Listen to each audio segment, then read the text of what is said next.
Hay algo que necesitas saber y que la mayoría de los párrocos no se atreven a decir desde el púlpito con sus consecuencias reales. San Pablo lo escribió en su primera carta a los Corintios, capítulo 11, versículos 27 al 29. Son palabras directas, sin metáfora, sin posibilidad de interpretación suave. Quien coma el pan o beba el cáliz del Señor indignamente será reo del cuerpo y de la sangre del Señor. Porque el que come y bebe sin discernir el cuerpo del Señor, come y bebe su propia condenación. Su propia condenación. No un error, no una falta leve, una condenación activa pronunciada con las palabras más precisas que un apóstol puede escribir. Y luego San Pablo agrega algo que yo nunca había escuchado explicar en 40 años de misa dominical. Versículo 30. Por eso hay entre ustedes muchos enfermos y débiles, y no pocos han muerto. San Pablo vincula directamente la comunión indigna con enfermedades físicas, con muertes. La primera vez que lo leí, no de pasada, sino despacio, con la conciencia de que estaba leyendo algo que tenía 2000 años de existencia y que yo nunca había escuchado explicado así, me quedé con el libro abierto frente a mí durante un rato largo, porque yo comulgaba todos los domingos, como la mayoría de los que estamos aquí, como los buenos católicos. Había algo que Padre Pío hacía en el confesionario de San Giovanni Rotondo, que le causó una reputación que llegó a toda Italia. A veces, cuando alguien se arrodillaba del otro lado de la ventanilla para confesar, él la cerraba, sin palabras, sin explicación, sin consejo, sin penitencia, sin absolución. La cerraba, y la persona que había viajado desde lejos para ser escuchada por el hombre con los estigmas, a veces desde el otro extremo de Italia, a veces después de esperar días en la fila, se levantaba sin haber recibido nada y sin entender por qué. Hay testimonios documentados de sacerdotes y fieles que presenciaron esto o que se lo escucharon contar directamente a Padre Pío. El Padre Romero, uno de los frailes del convento, relató una ocasión en que una señora recibió ese trato. Le preguntó a Padre Pío: Padre, esta mañana le ha negado la absolución a una señora. Padre Pío lo escuchó y respondió con la calma de quien no tiene nada que justificar. Sabía exactamente lo que había en el alma de esa persona, y darle la absolución habría sido una segunda ofensa, más grave que la primera. La segunda ofensa. ¿Qué significa eso? Significa que hay un momento en que dar la absolución a alguien que no está dispuesto a recibir el sacramento, que va al confesionario por costumbre, por cumplir, por ponerse al día sin intención real de cambiar nada, no es misericordia. Es el doble del daño. Padre Pío entendía esto con una claridad que venía de un don que muy pocos seres humanos han tenido. Podía leer el alma, no como metáfora, literalmente. Miraba a una persona y veía su estado espiritual con la misma evidencia con que nosotros vemos el color de una pared. Y lo que veía en el confesionario de San Giovanni Rotondo a lo largo de 50 años de dirección espiritual lo llenaba a veces de alegría y a veces de una tristeza que él mismo describió como agonía. Lo que le causaba más agonía no eran los grandes pecadores, eran los que él llamaba los buenos católicos. Déjame ser honesto contigo sobre algo que me cuesta decir, pero que tiene que decirse. Hubo un periodo de mi vida en que yo comulgaba todos los domingos, sin falta, con devoción, con la camisa limpia, en el banco de siempre con mis hijos cuando todavía vivían en casa. Era director de escuela, hombre respetado en la parroquia. Me conocían por nombre. El párroco me saludaba y llevaba meses, quizás más de un año, sin ir a confesión, no porque hubiera cometido algo que me pareciera gravísimo. Al contrario, eso era exactamente el problema. No me había ido de noche con una mujer que no era mi esposa. No había robado a nadie. No había blasfemado. Entonces, ¿qué tenía que confesar? Iba a misa, rezaba el rosario, era educado con los vecinos, era un buen católico. Lo que no nombraba, lo que prefería dejar en ese espacio cómodo entre nada grave y la verdad, era otra cosa. Una impaciencia que se había vuelto crueldad doméstica. Un resentimiento que cargaba hacia Lucía sin haberlo dicho jamás en voz alta. Una omisión en un asunto de dinero que me convenía no examinar del todo. Nada grave, me decía, y comulgaba. Todos los domingos, de rodillas, con las manos juntas, como un buen católico. El 70% de los católicos practicantes en América Latina comulgan con regularidad, sin confesarse regularmente. Ese es el número que arrojaron los estudios del CELAM entre 2019 y 2022.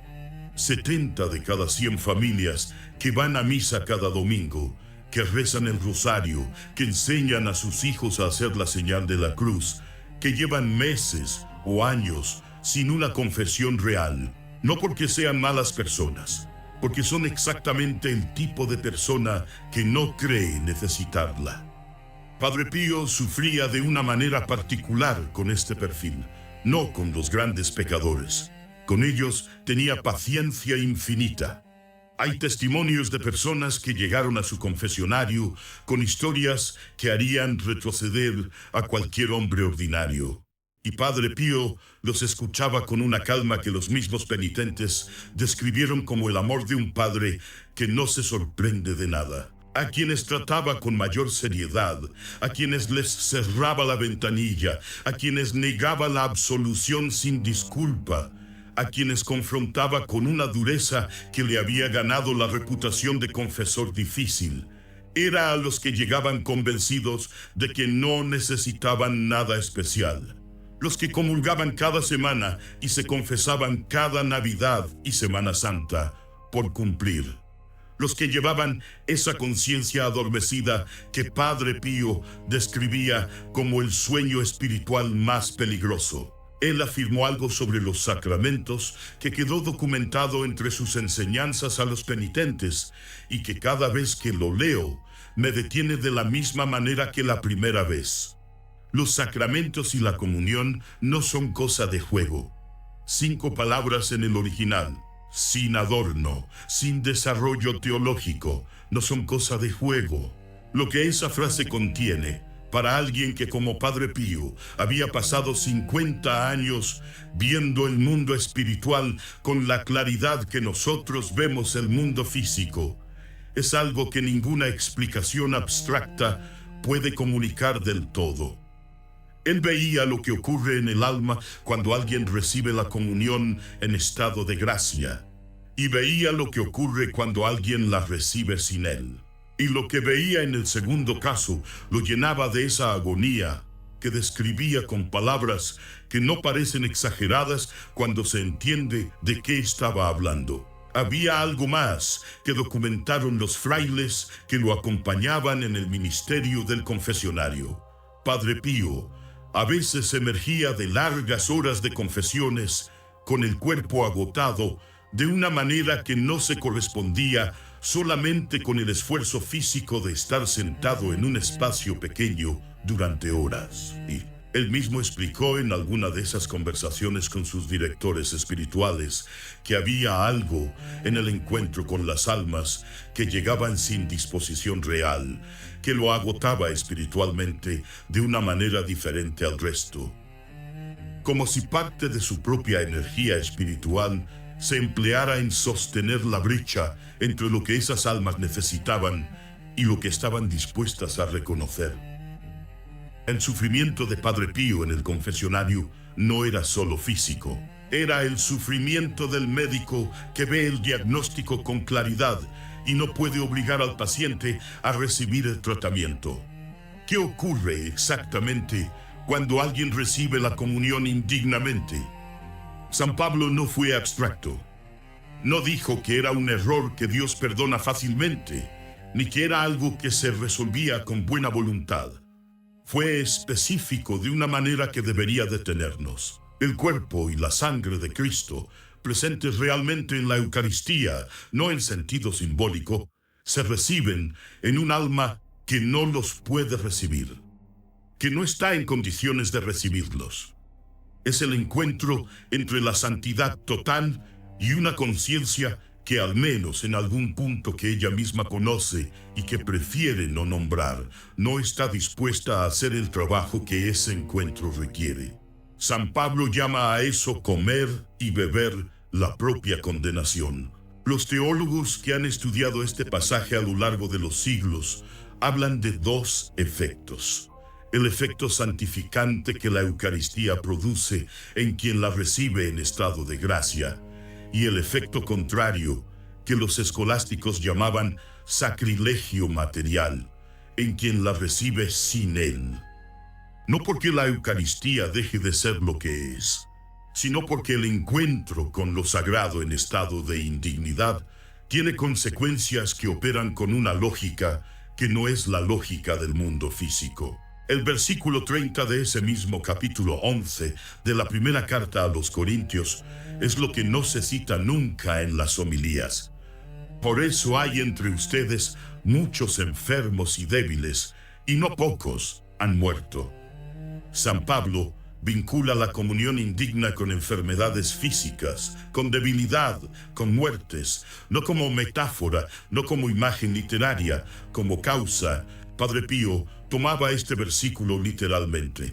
Lo he encontrado citado entre sus enseñanzas de dirección espiritual, con una frecuencia que dice algo sobre cuánto pesaba en su comprensión de los sacramentos.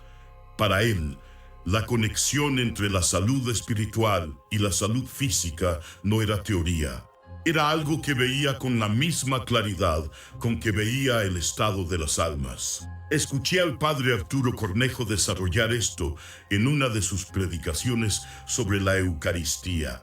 Él decía que la comunión recibida en estado de gracia es el alimento del alma, y que el alimento que entra en un organismo enfermo no cura por sí solo. A veces nos sobrecarga.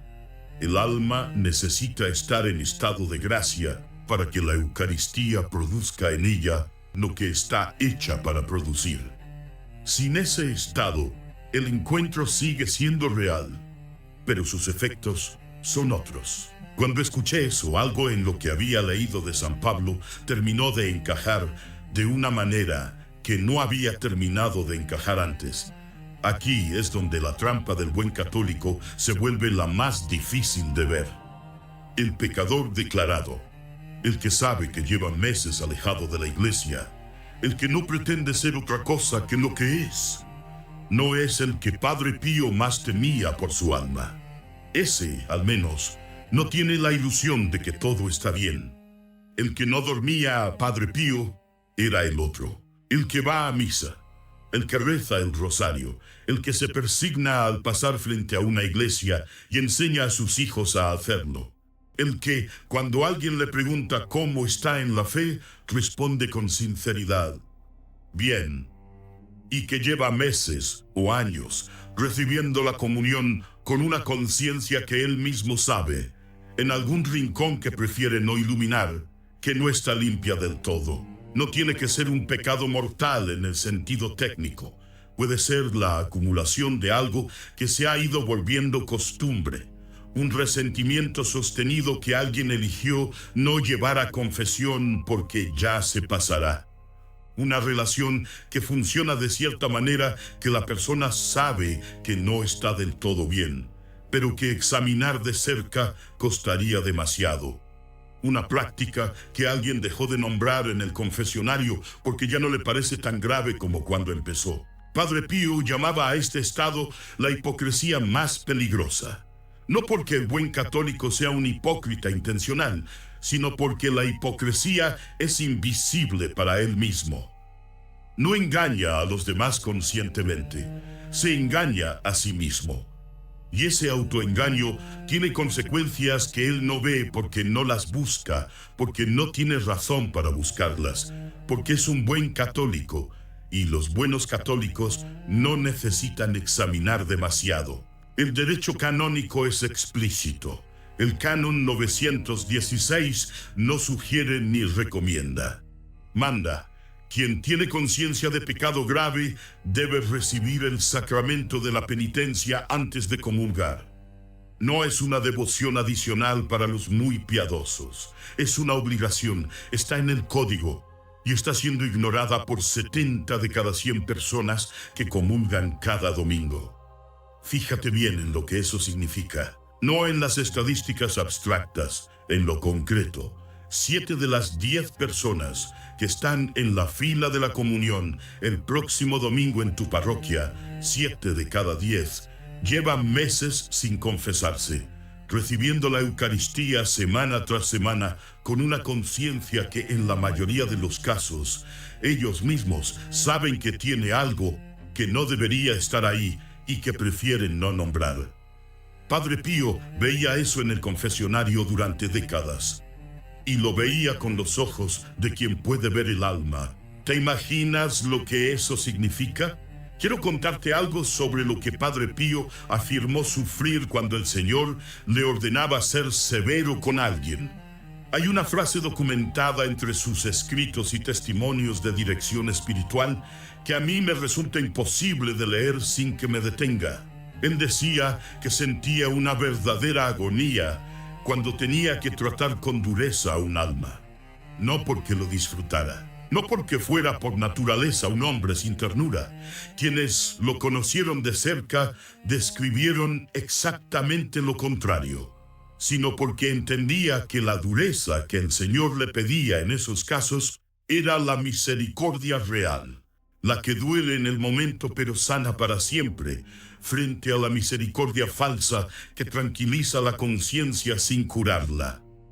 Cerrar la ventanilla era el acto de amor más difícil que podía hacer, porque la persona que se levantaba de ese reclinatorio sin absolución tenía dos opciones.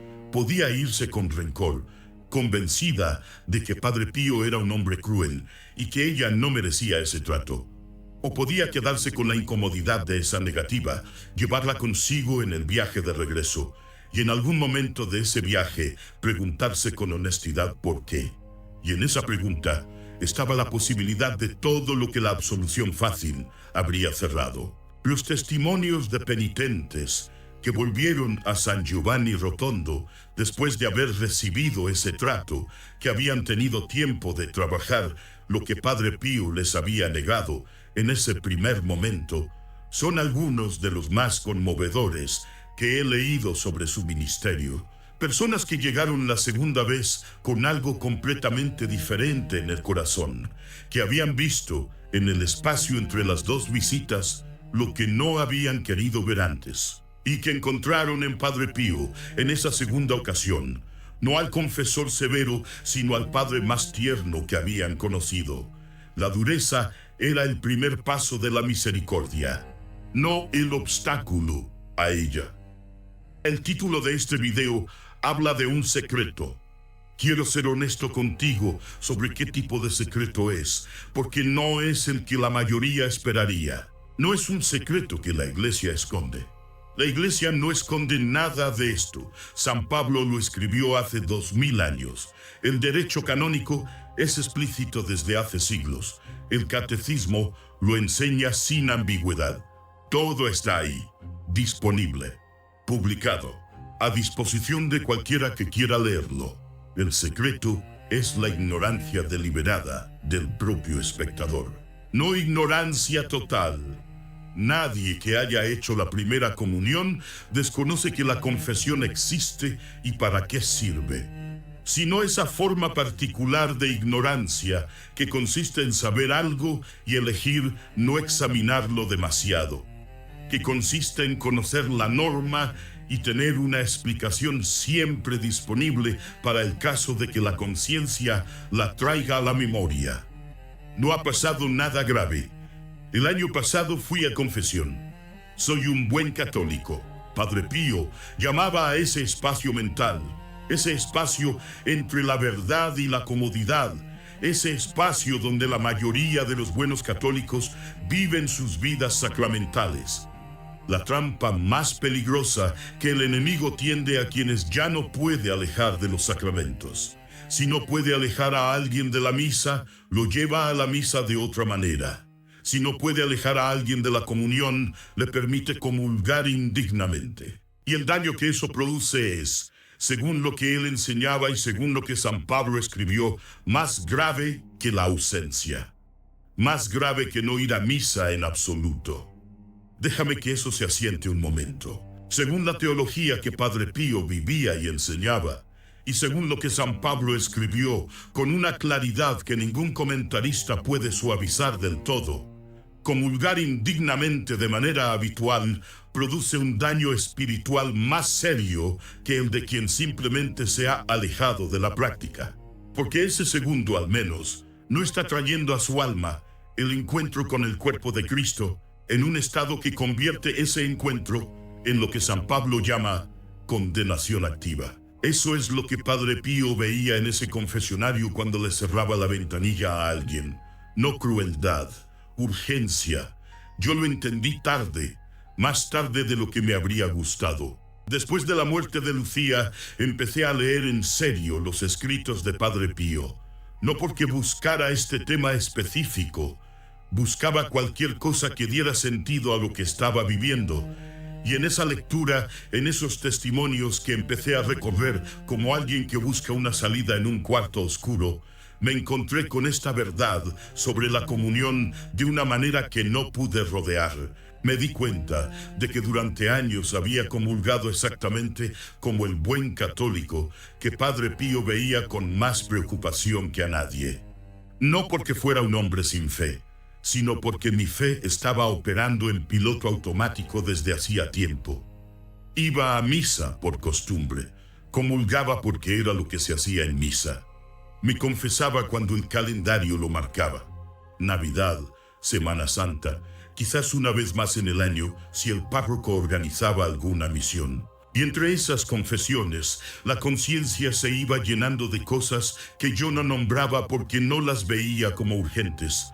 La impaciencia que se había vuelto costumbre, la distancia que había dejado crecer entre Lucía y yo en los últimos años de su vida, esa distancia que ninguno de los dos nombraba, porque nombrarla costaba más que vivir con ella.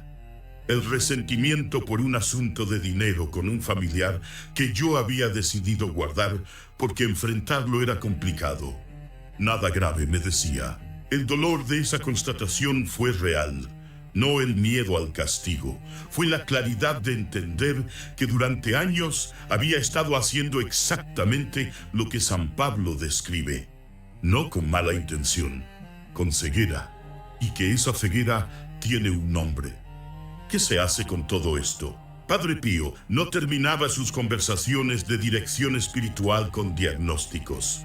Los diagnósticos sin tratamiento son crueldad disfrazada de claridad. Él siempre terminaba con algo concreto, con algo que la persona podía llevar consigo cuando saliera de esa celda o de ese confesionario. Para este tema, el de la comunión y el estado espiritual con que se recibe, la instrucción que él dejó fue la más sencilla y la más difícil al mismo tiempo.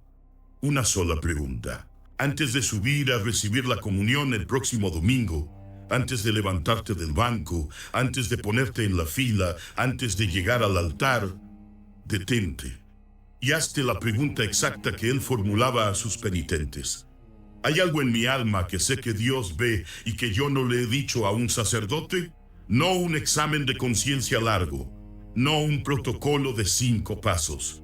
No una revisión de categorías de pecado con la lista del catecismo. Una pregunta, honesta, sin escape, porque esa pregunta no puede responderse desde la comodidad. Si hay algo en la conciencia, aunque sea ese resentimiento sostenido, aunque sea esa omisión conveniente, aunque sea esa práctica que ya no parece tan grave, va a aparecer cuando se hace esa pregunta con honestidad. La conciencia sabe, siempre sabe. Lo que el buen católico ha entrenado durante años no es no saber, es no preguntar. Y esta pregunta deshace ese entrenamiento en segundos, si se la hace con la disposición de escuchar la respuesta. Si aparece algo, la respuesta es clara, confesar antes de comulgar. No la semana siguiente, antes de comulgar. Esa es la norma del derecho canónico. Esa es la enseñanza de Padre Pío. Esa es la práctica que San Pablo presupone cuando escribe lo que escribe en el capítulo 11. Si la respuesta honesta a esa pregunta es no, si la conciencia está limpia, si la última confesión fue reciente, si no hay nada que la luz de esa pregunta saca a la superficie, entonces recibe la comunión con paz. Esa paz no es arrogancia espiritual, es el fruto de estar en orden. Padre Pío no exigía perfección, nunca. Lo que exigía era honestidad. La misma mano que cerraba la ventanilla la mantuvo abierta durante 16 horas diarias, durante décadas, para todos los que llegaban dispuestos a ser honestos consigo mismos. La diferencia entre un penitente al que Padre Pío cerraba la ventanilla y uno al que recibía con ternura no era el tamaño del pecado, era la disposición del corazón. Un corazón que llega convencido de que no necesita gran cosa. Ventanilla cerrada. Un corazón que llega reconociendo que tiene algo que nombrar, aunque tiemble al nombrarlo. Bienvenido. Para los que descubren que la respuesta a esa pregunta es sí, que hay algo, que lleva tiempo ahí, que prefirieron no nombrarlo porque era más cómodo así. Hay algo que Padre Pío recomendaba para los momentos en que la confesión no era inmediatamente posible. No como sustituto de la confesión, nunca como sustituto, sino como disposición del alma que declara ante Dios la honestidad que la confesión sacramental completará. El acto de contrición. Señor mío Jesucristo, que por ser tú quien eres y porque te amo sobre todas las cosas, me pesa de todo corazón el haberte ofendido. También me pesa porque puedes castigarme con las penas del infierno. Ayudado de tu divina gracia, propongo firmemente nunca más pecar y alejarme de todas las ocasiones de ofenderte. Señor, ten misericordia de mí, no como gesto de conciencia tranquilizada, como el reconocimiento real de lo que hay en la conciencia y el propósito firme de llevar eso a la confesión en los próximos días. Padre Pío era claro sobre esto. El acto de contrición no sustituye a la confesión. No cierra lo que solo el sacramento puede cerrar, pero dispone el corazón. Y un corazón dispuesto ya está en una posición diferente. Ya está reconociendo lo que el buen católico en piloto automático se ha negado a reconocer. Y si la última confesión fue hace más de un año, si hay un peso acumulado que ha ido creciendo en ese espacio cómodo entre la norma y la costumbre, entonces la instrucción de Padre Pío era directa. Organiza la confesión esta semana, no el mes próximo, esta semana. Porque él entendía que cada domingo que pasa comulgando con ese peso no alivia el peso. Lo hace más difícil de nombrar. Quiero decirte una última cosa antes de cerrar. Y tiene que ver con por qué este tema que la mayoría de los párrocos evitan en la homilía dominical porque es incómodo y porque la gente que se incomoda no vuelve. Importa más hoy que en ningún otro momento de la historia reciente. Vivimos en un tiempo en que la fe se ha vuelto superficial para mucha gente que se llama católica. No porque hayan abandonado la iglesia, siguen yendo a misa. No porque hayan rechazado a Dios, siguen creyendo, sino porque la fe se ha convertido en un componente más de la identidad, en uno de los rasgos que definen quién eres, sin que eso exija mucho en la práctica. Padre Pío veía en su tiempo, los años 40, 50, 60 del siglo XX, los comienzos de esta tendencia, y ya entonces hablaba de ella como del peligro más serio que enfrentaba la fe católica. No la persecución, no el ateísmo declarado, la tibieza de quienes creen ser buenos católicos mientras duermen espiritualmente. San Pablo lo llamó comer y beber la propia condenación. Padre Pío lo llamó la trampa más peligrosa de su tiempo. Y nosotros, que vivimos décadas después de su muerte, podemos ver a dónde lleva esa tendencia cuando se deja ir sin que nadie la nombre. Lo que San Pablo escribió no ha cambiado. Lo que el derecho canónico manda no ha cambiado. Lo que Padre Pío enseñó sobre los sacramentos no ha cambiado. Lo que ha cambiado es la facilidad con que los buenos católicos prefieren no examinar esto. La pregunta de Padre Pío es sencilla, una sola. ¿Hay algo en mi alma que sé que Dios ve y que yo no le he dicho a un sacerdote? Si llegaras a San Giovanni Rotondo y te arrodillaras del otro lado de la ventanilla de aquel confesionario, esa es la pregunta que él haría que respondieras. No con palabras, necesariamente, con el estado de tu alma, que él vería con la misma claridad con que nosotros vemos la luz del día. Y si la respuesta es sí, él esperaría que hicieras lo que hay que hacer. No porque fuera inflexible, sino porque entendía que la misericordia real, la que sana, la que transforma, la que permite recibir la comunión con el fruto que está hecha para producir, requiere esa honestidad como condición. Aquí somos un ejército de oración, no de personas perfectas. No existe eso, de personas que han decidido no seguir durmiendo, que han decidido que la fe que se vive en la oscilación cómoda entre la devoción y la comodidad no es la fe que quieren, sino algo que exige más, algo real. Si este video llegó a ti, no lo creo casualidad. Hay algo en lo que acabas de escuchar que tocó algo en tu conciencia. Tómalo en serio. La pregunta es tuya. ¿Hay algo en mi alma que sé que Dios ve y que yo no le he dicho a un sacerdote? Que Dios te bendiga, que el rosario sea tu escudo esta noche.